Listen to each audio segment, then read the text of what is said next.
Well, good morning. It is Thursday, March the 14th. We're going to go straight into the King James Bible. The sun's coming up. It's gorgeous. We're in the book of Exodus, and this is chapter 24. And by the way, PK's Rise and Shine this morning was precious, very good.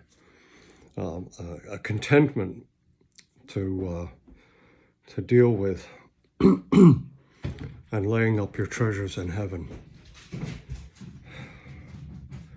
Oh, how I love to hear that preached. Laying up your treasures in heaven. Chapter 24.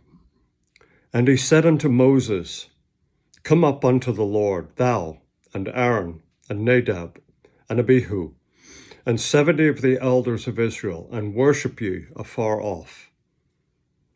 And Moses alone shall come near the Lord, but they shall not come nigh, neither shall the people go up with him. And Moses came and told the people all the words of the Lord, and all the judgments. And all the people answered with one voice and said, All the words which the Lord hath said we will do.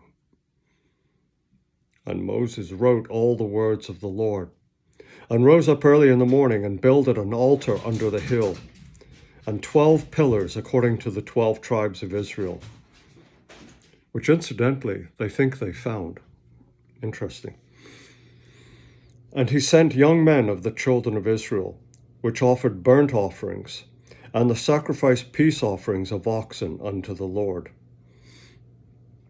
And the Moses took half of the blood and put it in basins, and half of the blood he sprinkled on the altar.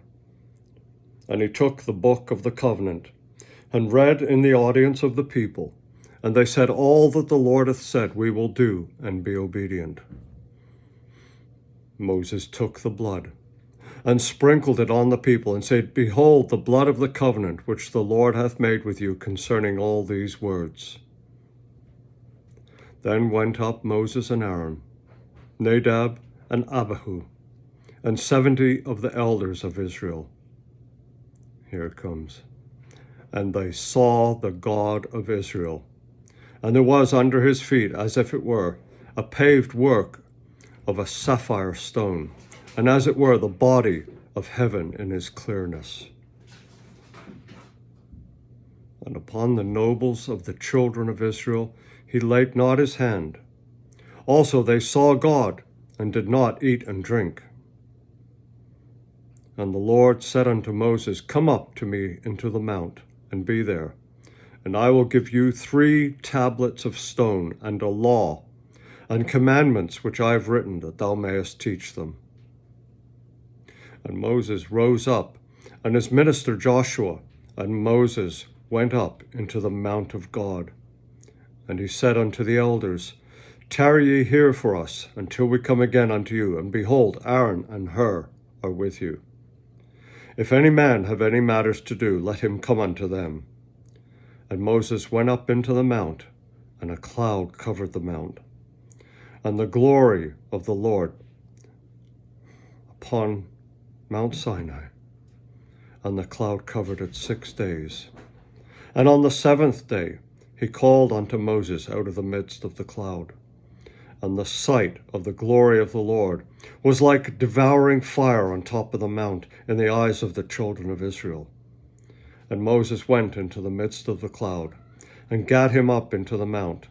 And Moses was in the mount 40 days and 40 nights. A couple of things here that speak out to me quite loudly. They saw God of Israel. Now we know that nobody can look upon the face of God, but they saw the God of Israel. So who did they see? Well, Jesus is God. The sight of the glory of the Lord was a devouring fire on top of the mount in the eyes of the children of Israel. This is for those that were down the bottom of the mount. They could just see a devouring fire on top of the mount, like a devouring fire. It is said that they found the true Mount Sinai, and that the top is truly burned for no particular reason. It's not from an eruption or anything like that. The top of the mountain is burnt, And down at the base of the mountain, they have found what would appear to be an altar and 12 standing stones, though they've fallen over and stuff. But the way the altar is built and the way the stones have been laid out, which was typical in later fashion to corral the animals to the slaughter for sacrifices. And they found this at the base of Mount Sinai. Now the other thing is 7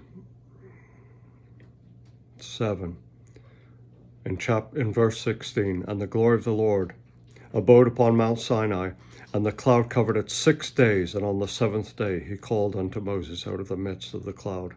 And what was the other one? 40 days and 40 nights.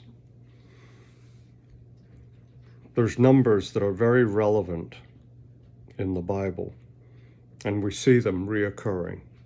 Now, Rabbi Jason Sobel is a great one about numbers in the Bible, and he translates the numbers and the Hebrew words and their meanings. And I really must follow up more with him on this, because it does give us an insight into the meaning of some of these things. And the Jewish perspective on the Old Testament is highly relevant. Okay? It was written in Hebrew. It was written by Hebrews, by the Israelites, by Moses and all the others. And so to have an insight into their world and to understand the meaning of the words, of course, it's all God-given. But here's where Moses is going to get. Man, this is incredible. This is incredible. Okay? So, here we are, chapter 24. Moses has disappeared for 40 days and 40 nights on the Mount of Mount Sinai. I don't have much more to say about that. That's just something to cogitate over, you know. But note the response of the people. Twice they said that we will do and be obedient. Okay? So in a very short space of time, let's see how that transpires. This is the will of the people. It says, yeah, we will do that and we'll be obedient. They all took part in the covenant. They were sprinkled with the blood. They were at the altar. They said, yes, this is what we're going to do. So we'll see how that pans out, shall we? Have a great day. I'm going to keep this one short this morning. It's going to go up to about 71 today here in Arnsville. So thank you, Lord. Thank you, Lord.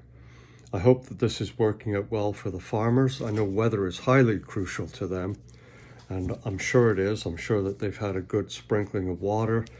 I stopped off at Caledonia yesterday, and I saw that the creek there was just flowing real fast through the park and everything else. So there must be plenty of water in the reservoirs and going down into the ground. So we thank you, Lord, for that. We thank you for that.